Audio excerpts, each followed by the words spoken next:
6:30 వస్తుంది మీకు, అంతేనా?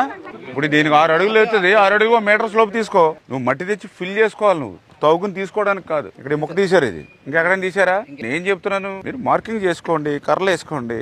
కర్రలు వేసుకున్న తర్వాత మీరు లారీలతోటి మట్టి తెచ్చుకుని ఫిల్ చేసుకోండి, రోలింగ్ చేయండి పైది. ఆ రోలింగ్ చేసినప్పుడు ఆటోమేటిక్ గా మీరు వేసుకునేప్పుడు అదే జారిపోద్ది మట్టి, అలా కింద ఎక్కడ వరకు వెళ్తుందో ఐడియా వచ్చేస్తుంది. మేము నానా బాధలు పడి కష్టాలు పడి రూపాయి ఎక్కడ లేకపోతే రాష్ట్రంలో తెచ్చి ఏటుగొట్టుల్ని లేకపోతే ఇట్లని అభివృద్ధి కోసం పనిచేస్తా ఉన్నాం. ఇప్పుడు రేపటికి రేపు 4,50,00,000 రూపాయలు 23 గ్రామాల్లో రేపు శంకుస్థాపనలు చేస్తా ఉన్నాం. ఎక్కడ లేకపోయినా నిధులు పట్టుకొచ్చి మేము చేస్తా ఉన్నాం. ఏటుగొట్టుకి క్వాలిటీ మట్టి ఉండాలి, దాంట్లో ఏరు ఉండకూడదు, ఆకు ఉండకూడదు. ఆ లబ్ధిదారులు కానీ అక్కడ ఉన్న వాళ్ళు జిరాయితీ కానీ జోలికి వెళ్ళకండి, మట్టుకొచ్చి ఇక్కడ పని చేసుకోండి. ఇప్పుడు మా వాళ్ళు ఫోన్ చేశారు, ఇట్లాగా ఉంది ఇల్లు లేదు బాధపడుతున్నారని. అంటే ఇప్పుడు నేను రాజమండ్రి నుంచి డైరెక్ట్గా వచ్చాను, ఇంటికి కూడా పోకుండా. ఎందుకు వచ్చాం? మీ గురించి వచ్చామండి. ఎక్కడన్నా అన్యాయం జరిగితే నేను యాక్సెప్ట్ చేయను, తప్పు కదా మనకెందుకు? ఇప్పుడు ఎవడో అధికారులు తప్పు చేస్తే ఆ తప్పు మా మీద ఎందుకు పడాలి? ఈ బండ వేసి దీన్ని మళ్ళీ గ్రావెల్ రోడ్ వేసి భవిష్యత్తులో ఒక బీటీ రోడ్ వేసి మంచి సౌకర్యవంతంగా తీసుకురావాలని మా ప్రయత్నం చేస్తా ఉన్నాం. ఒకసారి రికార్డ్ తయారు చేయండి. అంటే ఇల్లు పట్టా ఎక్కడ వచ్చింది, ఇల్లు శాంక్షన్ ఎక్కడ వచ్చింది, ఇల్లు శాంక్షన్ వస్తే ఎంత అమౌంట్ వచ్చింది, అంటే ఇప్పుడు వాళ్ళకి ఏంటంటే మనం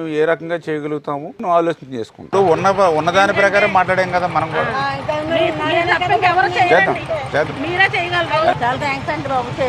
చేద్దాం.